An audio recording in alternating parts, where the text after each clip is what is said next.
Mobile একটু কিছু না একটু করলাম একটু করলাম একটু করে আইও মোবাইল প্রিয় দর্শক, আপনারা জানেন যে সদর উপজেলায় নির্বাচন চলছে আর নির্বাচনকে গ্রাম আসলে উৎসবের আমেজে চলছে। তো আমরা এই মুহূর্তে আছি, আজকে যেহেতু নির্বাচনী শেষ জনসভা করছেন 4 নং ওয়ার্ড মেম্বার পদপ্রার্থী মইনুল ইসলাম, আমরা ওনার কাছ থেকে জানবো যে আসলে কতটুকু আশাবাদী তিনি এবারের নির্বাচনে জয় করবেন। আমরা আপনার কাছ থেকে জানতে চাই, এবারের নির্বাচনে আপনি কতটুকু আশাবাদী আছেন জয় করবেন?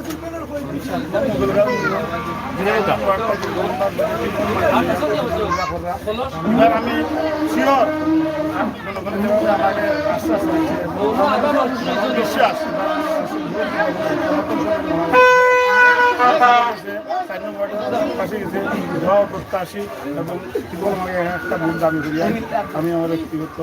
আমরা জানতে চাই, আপনি যদি এই নির্বাচনে জয়ী হন মকলগাঁও ইউনিয়নের 4 নং ওয়ার্ডে, তাহলে আপনার ওয়ার্ড নিয়ে কি স্বপ্ন আপনি দেখছেন?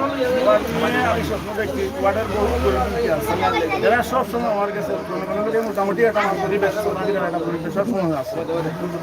একটা মডেল ওয়ার্ড ধরুন, মানুষের কিছু কিছু কাজ বাকি রয়েছে, বহুত রাস্তাঘাটের কাজ বাকি রয়েছে, গরিব কিন্তু আসি উঠাইনি ইনশাআল্লাহ। এই নির্বাচনে অংশগ্রহণ করা বা জনসভা করা, এটাকে আপনি আসলে কি মনে করছেন? এটা কি ইবাদত না আপনার নিজের? আমি নিজেকে ইবাদত মনে করছি, এটা জনগণের আমি সেভাবে কাজ করতে চাই, ও আসার নিয়ম খারাপ হয়েছে। সর্বশেষ আগামী কাল আছে নির্বাচনী প্রচারণার শেষ সময়, আজকে আপনার জনসভা হচ্ছে, এটা হয়তো আপনার জন্য শেষ জনসভা, কিন্তু 11 তারিখ আসলে সকাল থেকে ভোট শুরু হবে। সেই শুরুতে আপনার ওয়ার্ডবাসীকে বা ইউনিয়নবাসীকে কি বক্তব্য রয়েছে আপনার পক্ষ থেকে? ওয়ার্ডবাসী সবার কাছে দাবি জানাইলাম, সবে আমার সুশৃঙ্খল একটা নির্বাচন হইতো, বিভিন্ন রকম বিভিন্ন জাতের নীরব, আমরা চাই নীরব সুস্থ নির্বাচন হইতো। আমরা কোন জাতীয় শৃঙ্খলা পাই। আপনি কি মনে করছেন যে অসুস্থ নির্বাচন হবে? এটা মানুষের মন্তব্য, মন্তব্য এটা সাধারণ থাকে। আমি চাই সুস্থ নির্বাচন। কোনো ধরনের সমস্যা পাই না, এইসব হয়েছে না, তো মানুষের মুখের মন্তব্য বিভিন্ন রকম কিন্তু শোনা যায়, এটা সব কিছু তো বলা যায় না। প্রিয় দর্শক, নির্বাচনকে ঘিরেই তাকে অনেক গরিব অসহায় দারিদ্র খেটে খাওয়া ওয়ার্ডবাসীর অনেক স্বপ্ন, আর সেই স্বপ্নকে বাস্তবায়ন করতে হলে প্রতি 5 বছর পর আসে ইউনিয়ন স্থায়ী নির্বাচন।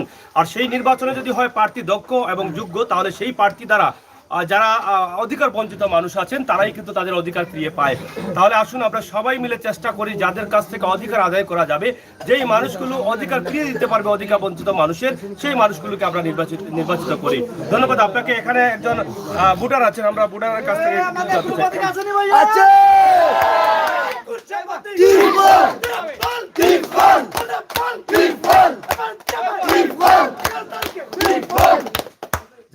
এখানে একজন ভোটার আছেন এই ওয়ার্ডের, আমরা ওনার কাছ থেকে জানতে চাই এই যে আপনাদের ওয়ার্ড নিয়ে আসলে কি স্বপ্ন, এবং আপনারা আসলে আপনাদের এখানে তো 9 জন প্রার্থী সম্ভবত ওয়ার্ডে, কয়জন প্রার্থী? 8 জন প্রার্থী আছেন। তা আসলে কোন ধরনের প্রার্থীকে আপনারা নির্বাচিত করতে চান, বা কোন ধরনের প্রার্থীকে জয়ী দেখতে চান? বিসমিল্লাহির রহমানির রহিম। প্রথমে ধন্যবাদ জানাচ্ছি আমার বন্ধুবর হামিদুল সাগরকে আজকে আমাকে সুযোগ দেওয়ার জন্য। আমার মন বলছে যে গণজাগরণের সৃষ্টি হয়েছে প্রতিটি ওয়ার্ডে বা প্রতিটি গ্রামে ঘরে ঘরে যে শুরু উঠেছে, আমার দৃঢ় বিশ্বাস যে ত্রিফল মার্কায় ভোট দিয়ে আপনারা জনগণে নির্বাচিত করবেন বলে আমি আশা রাখি, আশা রাখছি।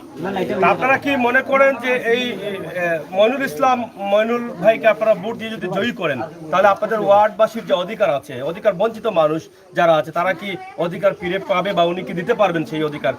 আমার দৃঢ় বিশ্বাস যে মইনুল ভাইয়ের নেতৃত্বে আমরা 4 নং ওয়ার্ডবাসীর মুখে হাসি ফুটাবেন, মুখে আনন্দ দেখিয়ে প্রতি মানুষের মুখের দিক দিয়ে চাইয়ে তিনি গরিব দুঃখী মানুষের লাঘবকে দূর করবেন।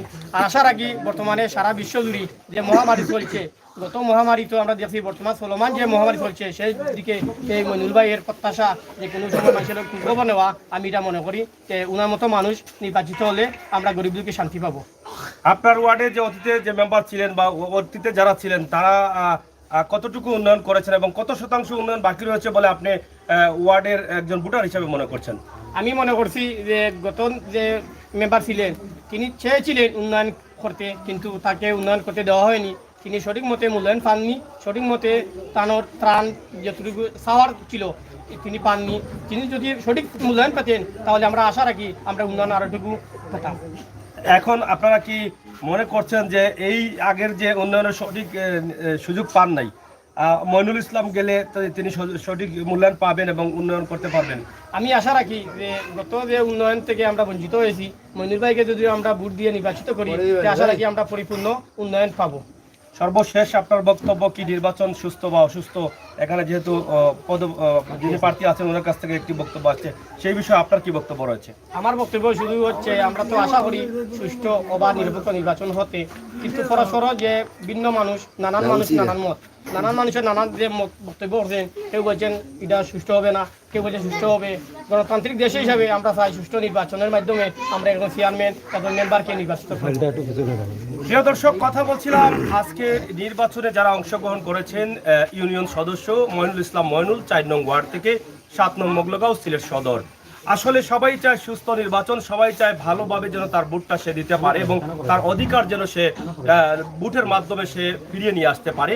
তা আমরাও চাই সুস্থ নির্বাচন হোক, এদেশের মানুষ যেন সুস্থভাবে ভোট সেন্টারে গিয়ে তার ভোটটি দিয়ে তার অধিকার আদায় করতে পারে, সেই লক্ষ্যেই কিন্তু সবাই কাজ করছেন। আশা করি এবারের নির্বাচন সুস্থ হবে, সেই প্রত্যাশা আশা রেখেই আমরা আজকে 7 নং মোগলগাঁও ইউনিয়ন 4 নং ওয়ার্ড লামাখাজি এলাকা থেকে এই ভিডিওটি সরাসরি আপনাদের কাছে উপস্থাপন করছি। পরবর্তী ভিডিওগুলো দেখার জন্য আপনারা সবাই আমাদের সাথে থাকবেন। ভালো থাকুন, সুস্থ থাকুন, নিরাপদ থাকুন আর নিরাপদ রাখুন। আল্লাহ হাফেজ। ধন্যবাদ।